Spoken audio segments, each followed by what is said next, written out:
Motivate మా mummy and మా sister. తను చిన్నదైనా చాలా మోటివేట్ చేస్తున్నాను.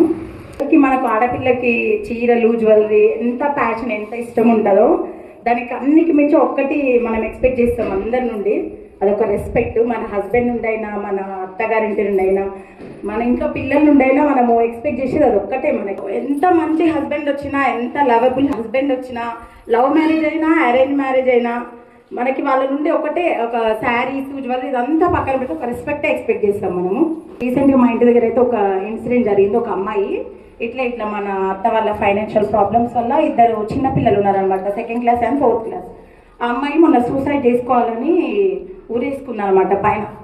సో అందరికీ ఎన్ని ప్రాబ్లమ్స్ వచ్చినా చస్తాను, నేను చచ్చిపోతే బాగుండు అనే ఇది రావద్దు మన మైండ్లోకి. నేను మనందరికీ ఉమెన్స్కి ఇది ఒక్కటే చెప్పాలనుకుంటున్నాను. ఎందుకంటే ఆ నిమిషంలో మన ఫ్రస్ట్రేషన్కి ఆ ప్రాబ్లమ్స్కి చేసుకోవాలనిపిస్తుంది, బట్ చనిపోతే బాగుండు కదా, ఒక రిలాక్స్గా అయిపోతామా అనుకుంటాం. అప్పుడు ఆ నిమిషం మన పిల్లలు అవి ఏం గుర్తురావు. తర్వాత మన పిల్లలు మనం లేకుంటే ఎవ్వరూ చూడలేరు. ఒక అమ్మ లేని అసలు వేస్ట్ లైఫ్ పిల్లలకి. ఒక్క 1 మినిట్ మన పిల్లల కోసం మనం ఆలోచించాలి.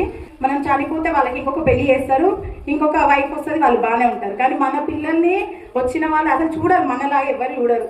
మన పిల్లల కోసం మనం ఆలోచించాలని నా సజెషన్ మీ అందరికీ.